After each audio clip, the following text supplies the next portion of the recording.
This is Saxon Math for 6th grade. Today we're doing lesson 99, the Pythagorean Theorem. This is very popular in movies and in cartoons. Anytime they talk about geometry or advanced math, they drag out the Pythagorean Theorem.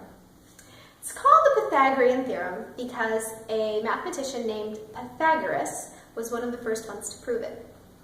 Here's what he did. He looked at right triangles, very much like the ones we've been studying. Draw these three on your paper. And what he noticed is the sides aren't really in any way particularly related to each other. I can't say that 3 plus 4 gives me 5. That doesn't work. I can't say that if I multiplied each one times something, I could get the next side.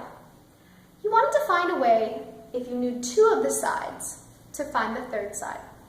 And so here's what he did.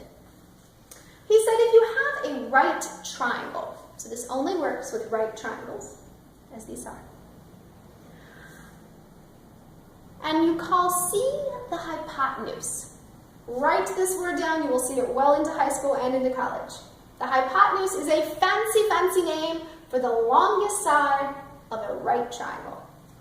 Remember, the longest side is always directly across from the largest angle.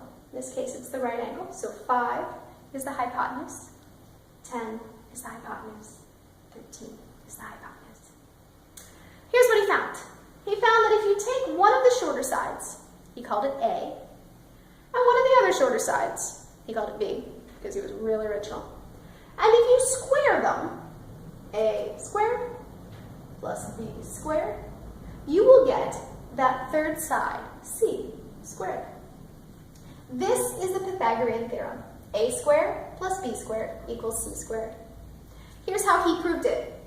He said, A squared. Well, for example, in this one, we could call 3A or 4A. Either one can be A or B. It's just this one has to be C. So if this is A, 3 squared. Well, when I do it just with numbers, it's just 3 times 3. If I did it with graph paper, it would be a 3 by 3 square, a literal square. And that's what he did. He took a 3 by 3 square, and 3 squared is 9. Then he took 4 and he squared it. When we do it just with numbers, it's 4 times 4. When we do it as geometry on our graph paper, it would be a 4 by 4 square, which is 16. And then he took the longest side and he squared it again. 5 squared, we know, is 25. But he made it as a geometry square, 5 times 5, which is 25. And here's what he found. If he took the 2 little squares, boop, and he cut them apart and lined them up, they would both perfectly fit into the largest square. No hanging over, no space is empty. They would perfectly fill it. So he said, wow, if I add the square of one small side plus the square of the other small side, I get the square of the largest side. A squared plus B squared makes C squared. Here's how it works. If I had this triangle, 3 would be my A, 3 squared, plus 4 would be my B, 4 squared, equals C, my hypotenuse, 5 squared. And indeed, 3 squared is 9, 4 squared is 16, and 5 squared is 25. And yes, as you know, 9 plus 16 does equal 25. Let's look at how we can use this to solve a problem. Here's another right triangle. If by chance I did not know that this side was 10, that's why I put it in parentheses. We're going to pretend we don't know that. Let's just pretend that it's C. We know that this is the hypotenuse, so we're going to call it C. Let's look at how we would solve this problem. Well, I'm going to call 6A, and I'm going to call 8B. I could call either one A or B, as long as C is the longest side. When I write out my process, it's important I write out every step. A squared plus B squared makes C squared. A is 6 squared, plus B is 8 squared, equals C squared. We're going to pretend we don't know what C is, and look at how to solve for it. 6 squared is 36. 8 squared is 64.